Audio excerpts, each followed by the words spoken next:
ಭರತ್ ಭೂಷಣ್ ಅವರು ಅವರ ಬಾಡಿ ಇವತ್ತು ಬೆಳಿಗ್ಗೆ ಬಂದು ಮತ್ತೆ ಅವರ ಕುಟುಂಬದವರೆಲ್ಲ ತೀರ್ಮಾನ ಮಾಡಿದ್ದಾರೆ 3 ಗಂಟೆಗೆ ಹೆಬ್ಬಾಳ ಕ್ರಿಮಿಟೋರಿಯಮಲ್ಲಿ ದಫನ್ ಆಗುತ್ತೆ.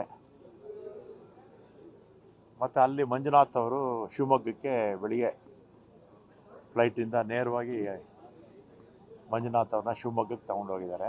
ಅಲ್ಲಿ ನಮ್ಮ ಕುಮಾರ್ ಬಂಗಾರಪ್ಪ ಅವರಿದ್ದು ಮಧು ಬಂಗಾರಪ್ಪ ಅವರಿದ್ದು ಅಲ್ಲಿ ಏನೇನಾಗಬೇಕು ಅದನ್ನೆಲ್ಲ ಕೂಡ ನೋಡ್ತಾರೆ.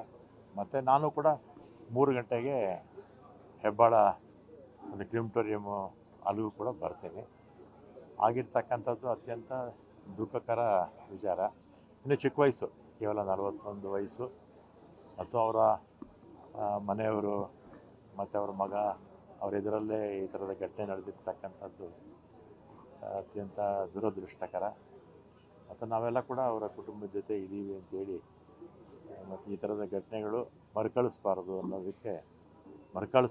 ಇದಕ್ಕೆ ಕೇಂದ್ರ ಸರ್ಕಾರ ಕ್ರಮ ತಗೋಬೇಕು. ಹಿಂದೆ ಕಂದಹಾರಲ್ಲಾಯಿತು, ಅದಾದಮೇಲೆ ಪುಲ್ವಾಮಾ ಆಗಿತ್ತು, ಬಾಲಾಕೋಟ್ ಆಗಿತ್ತು, ಮತ್ತು ಈಗ ಮತ್ತೆ ಆಗಿದೆ.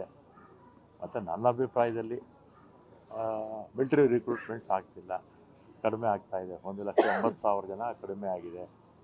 ಮತ್ತು ಈಗೇನೋ ಅಗ್ನಿವೀರ ಅಂತ ತಗೊಳ್ತಾರೆ, 3 ವರ್ಷಕ್ಕೆ ಅವನ್ನ ವಾಪಸ್ ಕಳಿಸ್ಬಿಡ್ತಾರೆ.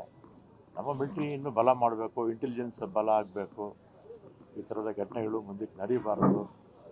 ಮತ್ತು ಪತ್ರಿಕೆಗಳಲ್ಲಿ ಓದಿದೆ, ಪಾಕಿಸ್ತಾನ ರಾಜತಾಂತ್ರಿಕ ಇದನ್ನೇನೋ ಕಟ್ ಮಾಡಿದ್ದೀವಿ, ನೀರು ನಿಲ್ಲಿಸಿದ್ದೀವಿ ಅಂತ. ಅದಕ್ಕಿಂತಲೂ ಹೆಚ್ಚಾಗಿ ಪಾಕಿಸ್ತಾನ ಇದಕ್ಕೆ ಬೆಂಬಲ ಕೊಡ್ತಾ ಇದೆ ಅಂತ ಹೇಳಿದರೆ ನೇರವಾಗಿ ಪಾಕಿಸ್ತಾನದ ಮೇಲೇ ನಾವು ಹೋರಾಟ ಮಾಡಬೇಕು. ಪಾಕಿಸ್ತಾನ ಬೆಂಬಲ ಕೊಡ್ತಾ ಇದೆ ಅಂತ ಗೊತ್ತಿದ್ದರೆ ನೇರವಾಗಿ ಅವ್ರ ಮೇಲೆ ಹೋರಾಟ ಮಾಡಬೇಕು ನಾವು. ಇದು ಇಂದಿರಾ ಗಾಂಧಿಯವರು ಪಾಕಿಸ್ತಾನವನ್ನು 2 ಭಾಗವಾಗಿ ಮಾಡಿದ್ದು ಎಲ್ರಿಗೂ ಕೂಡ ಗೊತ್ತಿರ್ತಕ್ಕಂಥದ್ದೇ. ಕೇಂದ್ರ ಸರ್ಕಾರದ ಜೊತೆ ನಾವೆಲ್ಲ ಕೂಡ ಇದ್ದೀವಿ ಈ ವಿಚಾರದಲ್ಲಿ. ಅವ್ರು ಏನೇ ನಿರ್ಣಯ ತಗೊಂಡ್ರು ನಾವೆಲ್ಲ ಕೂಡ ನಮ್ಮ ಪಕ್ಷ ಕೂಡ ಬೆಂಬಲ ಕೊಡುತ್ತೆ.